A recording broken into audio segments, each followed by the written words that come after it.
Welcome to another episode of Whitetail Rendezvous, coming to you 6 days a week as we interview whitetail experts and hear their traditions and personal stories of the hunt. Learn more about the latest gear, discover proven tips, and the latest strategies so you can make your next hunt a success. Now, here's your host, Bruce Hutchin.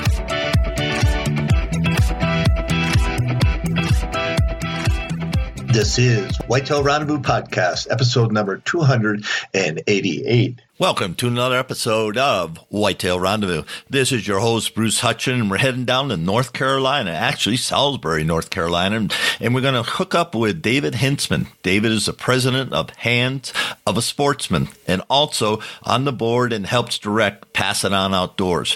What are these organizations about? They are about getting folks into the outdoors, youth, women, disabled folks, people that want to experience the outdoors but just don't have the wherewithal or the abilities to do it. Well, he and his group of guys and gals make it possible.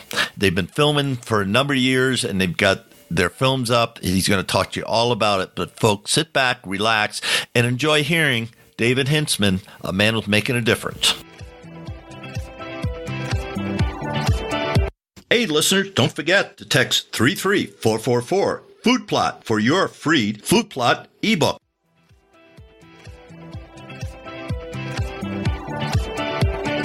Welcome to another episode of Whitetail Rendezvous.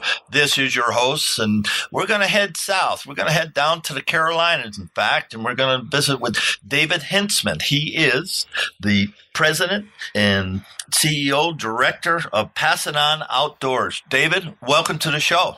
Thank you. I'm glad to be here. Now, did I get your title right there, David? Yes, it's Pass It On Outdoors. Yes, sir.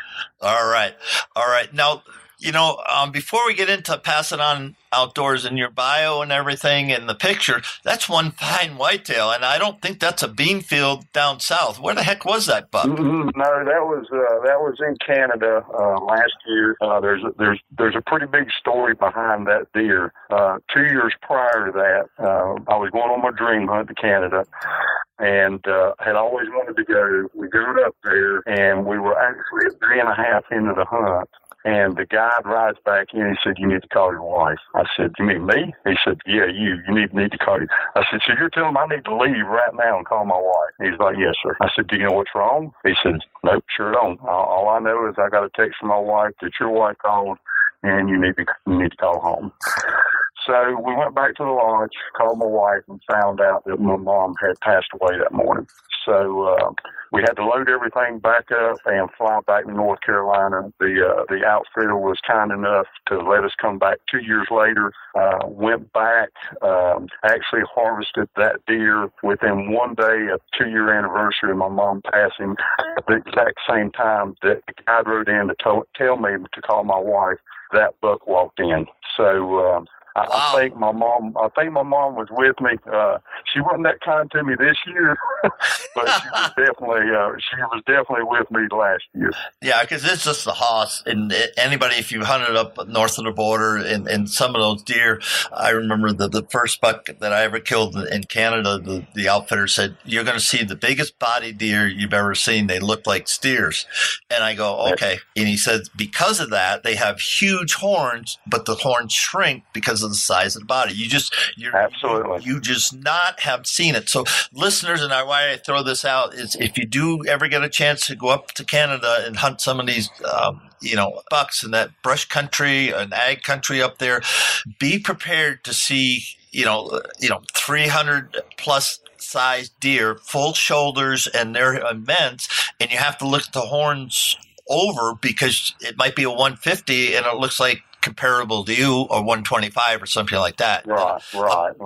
A big deer is always going to look like a big deer. If he's 180 class, he's going to pop out. But I promise you, when that deer was coming up the hill, there was no hesitant of whether I wanted to shoot him or not, which he was 28 and a half inches wide. So, that alone was enough to make me want to pull the trigger. But, and I always tell that story and thanks for, supporting that because they're just huge deer deer, just the bodies of it. And the horns, 20-inch wide, and the picture I'm looking at here, David, you couldn't pass that. No. And there again, usually what I look for is mass and length of G2s and G3s.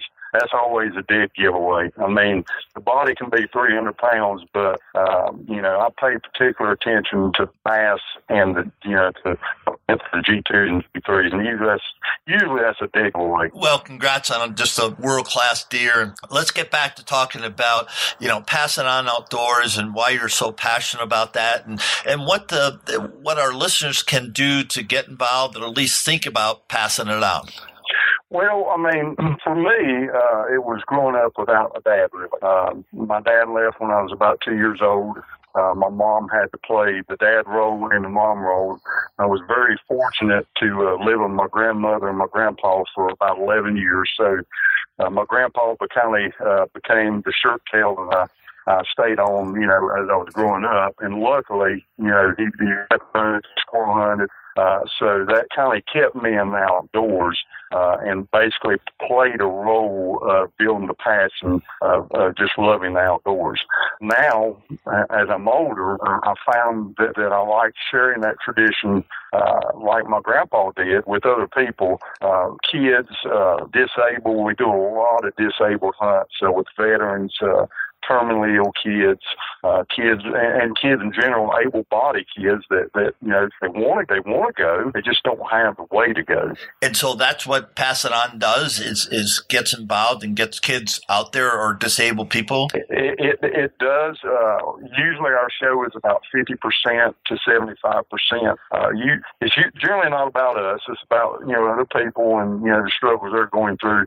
I'm so passionate about it. About 6 months ago, I started a nonprofit called Hands of the Sportsman, and that is hopefully going to be the forerunner of all of this eventually. But that's what we want to do, is be able to help those people get back in the outdoors. Yeah, and that's important. One way of passing it on is take our kids or neighbor's kids, but the other thing is, to help those people, our veterans or anybody disabled, to get out there and enjoy what you and I've enjoyed for decades and sharing with that. And, that speaks volumes about who you are and who, you've surrounded yourselves with.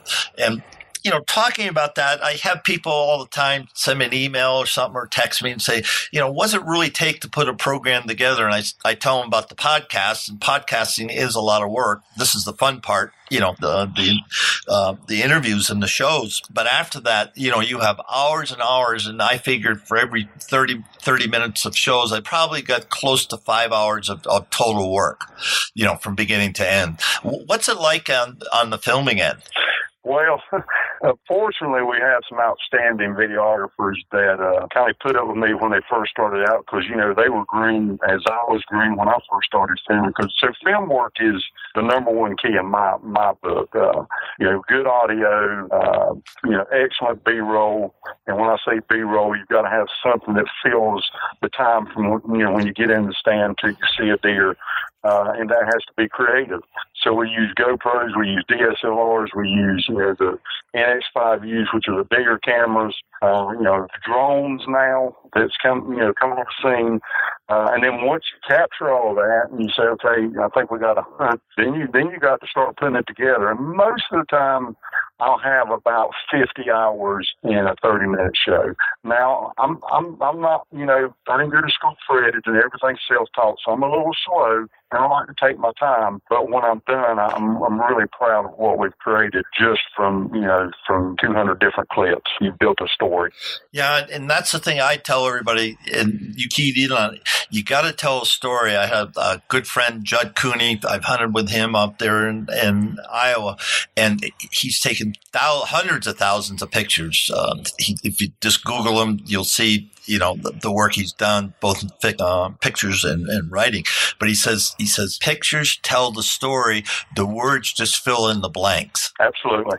And good, there again, I like to take really good pictures. I've been taught by some of the best, and there's ways that you present the animal that really makes the picture pop. versus, taking a picture with your cell phone. There's nothing wrong with that, the cell phone. But there's a certain ways you can present the animal to make it really look, good.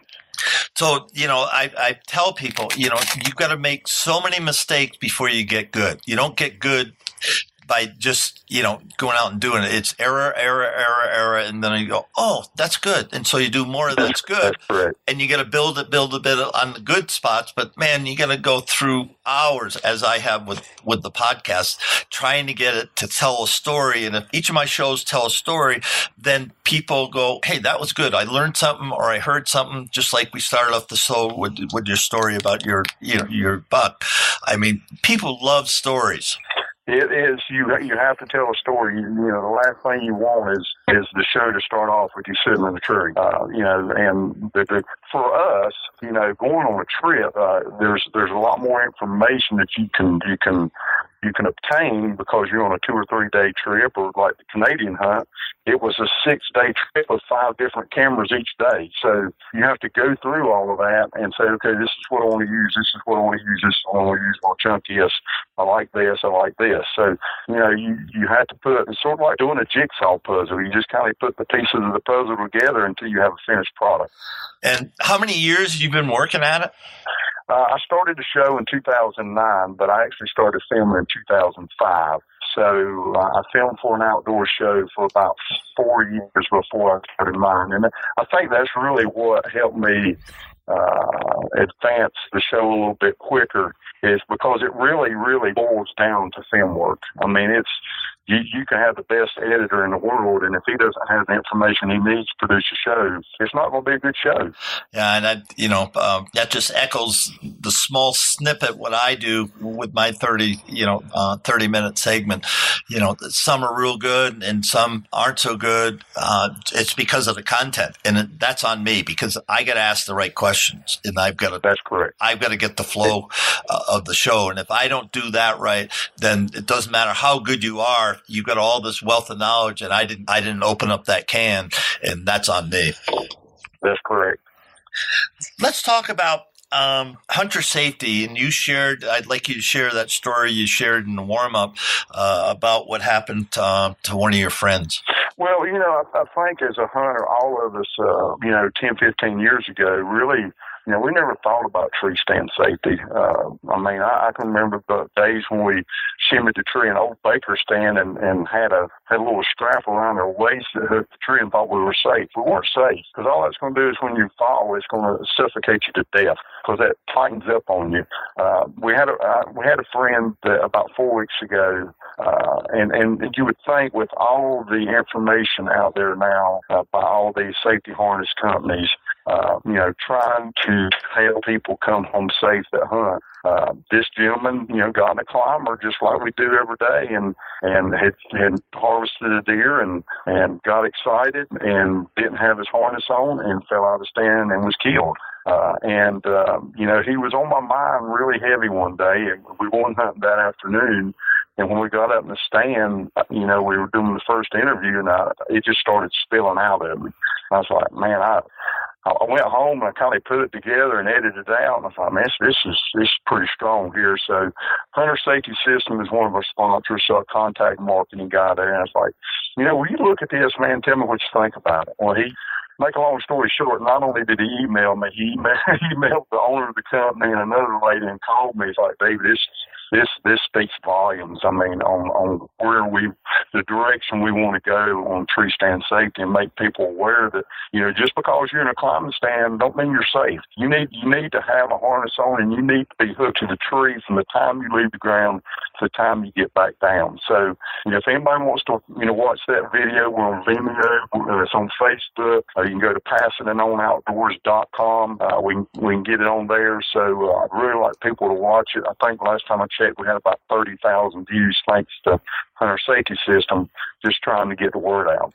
And folks, I'm 7 years old, and I've been fortunate never to get hurt.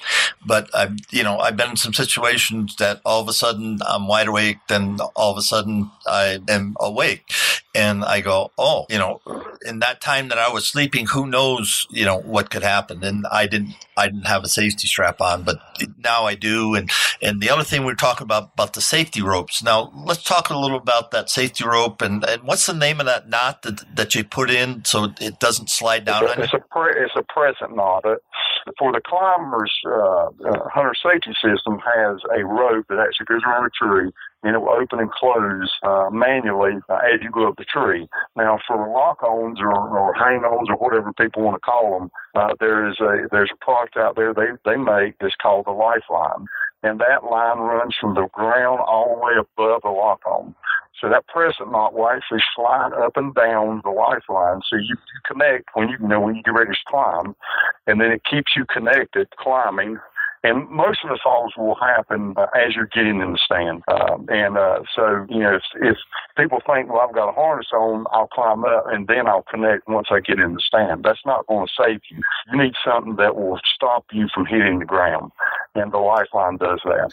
Plus, the other thing is, I remember in the olden days when I had something around my waist and, thought it was safety, and the way it just suffocates you. You mentioned that before, because it just keeps compressing and all your body weight's going, however that, the harness, ended up, around your waist. It just suffocates you. It basically flips you upside down. Where today's, harnesses are like a jacket where it connects, in between your shoulder blades. And then they take an extra step and have restraints that go, through your legs on both sides. So, if you do fall, obviously you can hang there a lot longer than you could if something's just around your waist. And then you get the safety line coming down, so then you can grab on that and get a purchase, because maybe or maybe not you can't get your feet back on the steps or whatever. Then you can use that and actually raise yourself up. That's correct. And, everybody has a mentality it'll never happen to me. And, if you do it long enough, something's going to happen. And we just want to make people aware that, hey, there are products out there that will save your life. Because basically hunting from a tree stand is dangerous. I mean, you can lose your life. And for 80 to 100, 130 bucks, I mean, what's that compared to losing your life? Yeah, it just doesn't compute.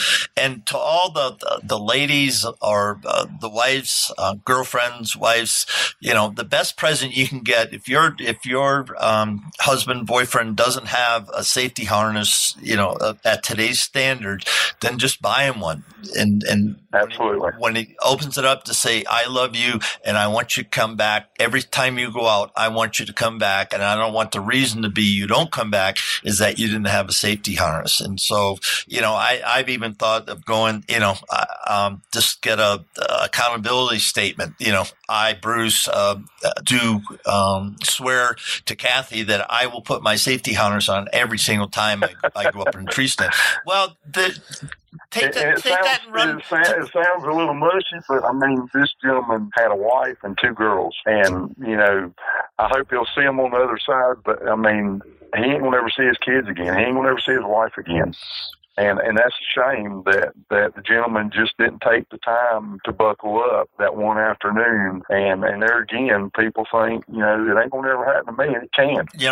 I went sheep hunting in August, and one of my friends, when I was training, he says, you got to be really careful in the mountains. I know where you're going to be in, all the stuff and mountaineering stuff. And I was pretty well schooled out. And he said, here, I want to tell you something. There's a guy that I know that had climbed every single 14er in the state, and he was in shape, so he would run or jog or trot or whatever. And so one day he and his wife, he says, well, I'm going to go up, I'm just going to do a workout, and I'm going to go up X and come down, and I'll be back in a couple hours. He didn't come back, and there was absolutely, this guy has all the skills, knows everything, but one thing happened, and they said he just tripped, and that was the end.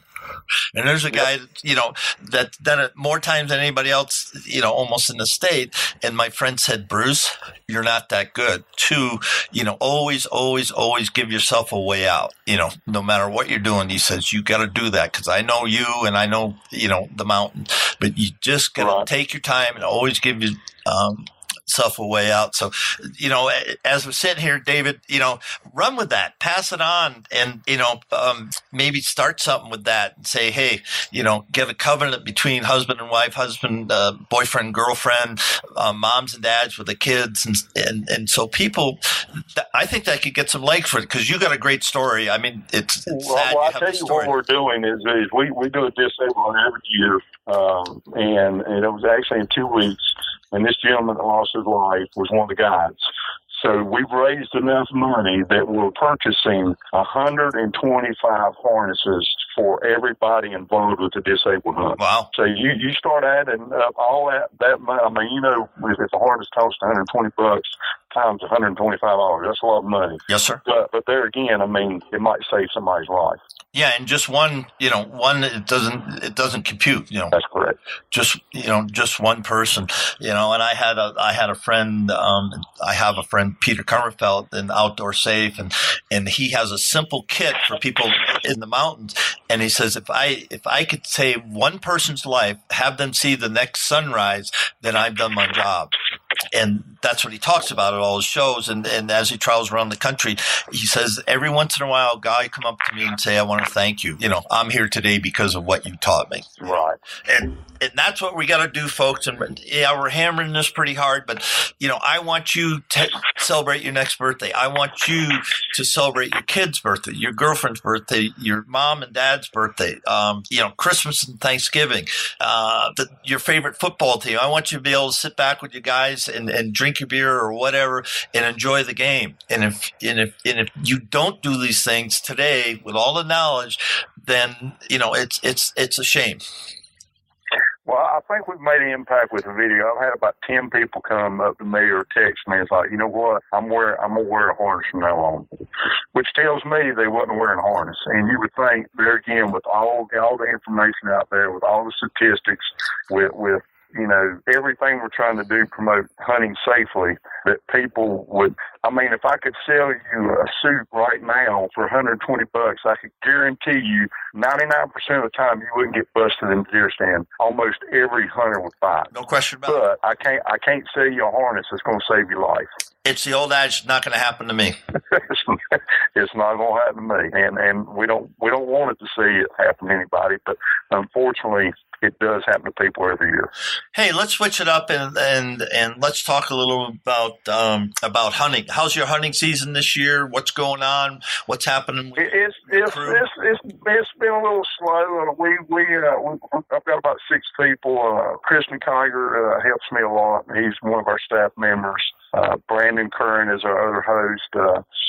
He's in the process of moving, so I've not been able to rely on him as much. But there again, we do a lot of disabled stuff. So, we can go and film a disabled hunt in a weekend and get enough footage that it would take me a month to get, because I work a full-time job, plus I produce the show, plus we run a nonprofit. So, there's not a lot of time left, and I've got a really understanding wife, and people that look at a TV show and say, man, I'd love to do that. There's a lot of work. I mean, there's, especially if you're trying to handle the majority of it, with just a handful of people.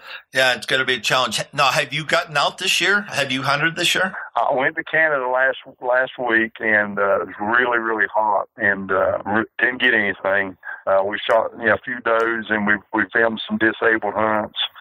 Those were very successful. So right now we have about 7 or 8 shows planned next year, and we'll leave a team. So once we top 13 start, okay, this one's better than this one, because you want to produce the best show possible. Now, I should ask you before, where can people see your show? Is it right off your website? It's on Roku, or you can watch it on our website at passingoutdoors.com. All the updated shows are there. We're on Roku or Roku. I don't know how you say it either. We're on the Hunt channel there, and we're on Gen 7 Outdoors there, and then we're on the Hunt channel. Nationally under Dish. No, it's Dish Network. I think it's channel 266. It's Angel 2 Network. Next year we will be moving to the Pursuit channel.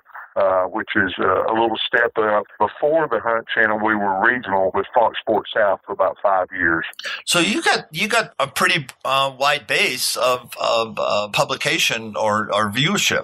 Yeah, and a lot of times you'll have, like I had a network contact me the other day that's in Virginia, parts of North Carolina, Pennsylvania, a little bit in West Virginia. And it's about 1 million subscribers, and you can get on those little networks, especially if you've already got the shows put together for, just pennies. And, something that you can take to your sponsor and say, listen, we're also airing the shows on this network free of charge to you guys. Wow. Now, how do you find those regional people? There's not a lot of outdoor networks out there. Fox Sports South's one of them, Pursuit Channel. Sometimes they'll, like this gentleman contacted me. Somebody had told him about the show, they really liked it. So, he kind of did some searching and watched a couple of shows and thought it was a good fit for their network. And, that's always good to hear. Well, yeah. But, there's not a lot of networks out there. And then you get in the Outdoor Channel and the other networks. Talking about a lot of money for us anyway. And that's something I just, that's why I've kind of stayed to the regional and something that I can afford, that even if I, just say I lost a sponsor, it's not going to break the bank.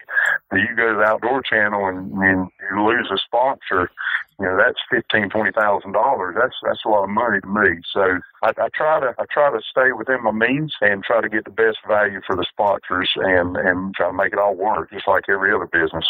And every dollar is a lot of money, especially in this business where you're pouring it out there and hoping you get the viewership and so your sponsors get their return on investment.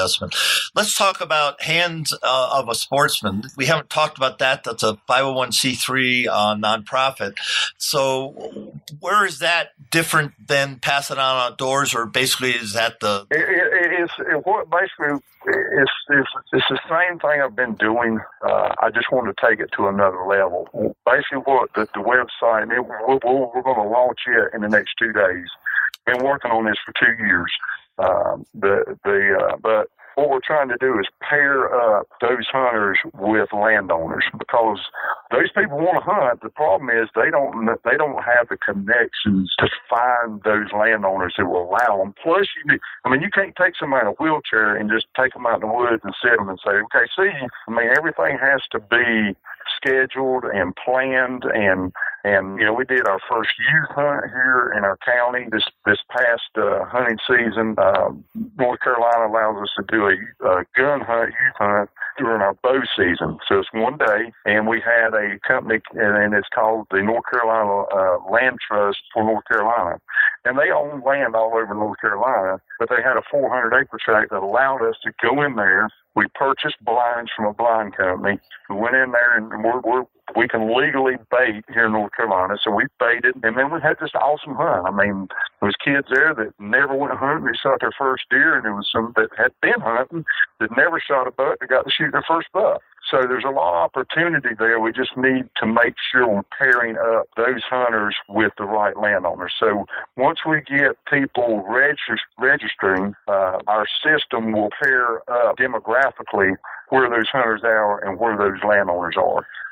The main goal for me is to grant hunts where Make-A-Wish, stopped, because they don't grant hunts anymore to like a terminally ill, right, person. And we've already accomplished that. We were able to send a guy on an elk hunt. He struggles to walk 30 feet. So the elk hunt was in a preserve, and that's okay with me. That gave him an opportunity to fulfill his dream. So he got selected for this hunt but couldn't afford to go. So the Hands of a Sportsman stepped in, paid for his way, paid everything that he needed to get up there and back, and I hired a videographer out of Vermont, because we were doing the youth hunt, to come down and film his hunt. So it was a successful hunt, and within a short 6 months, we were able to fulfill a hunter's dream that he'd been dreaming of since he was 8 years old. And good on you for that. And David, it amazes me how fast shows go sometimes. And when shows go fast like ours have, I go, yeah, this is a good show. And so take a minute, give some shout outs, let people know how to get hold of you again or how to view you again, and then we'll wrap the show. Well, again, you can reach us at passinitonoutdoors.com. That's PASSNITONOUTDOORS.com. We're on Facebook, we're on Twitter, we're on Instagram. And there again, you can catch us on the Hunt channel, Roku, under the Hunt channel, under Gen 7 Outdoors.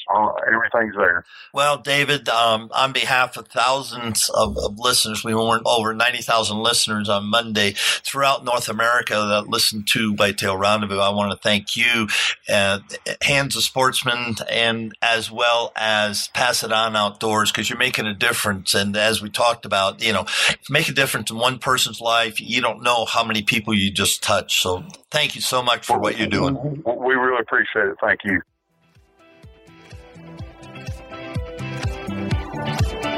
Hey, listeners, don't forget to text 33444 Food Plot for your free Food Plot ebook.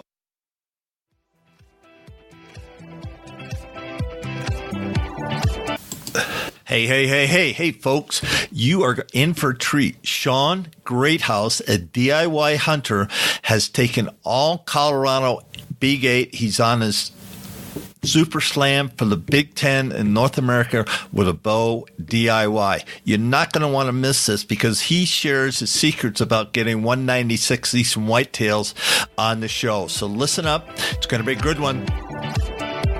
Thanks for joining us. Be sure to tune in tomorrow for another episode of Whitetail Rendezvous, where you can listen and learn from the experts so you can be more successful on your next hunt. Until next time, listen, learn, and succeed.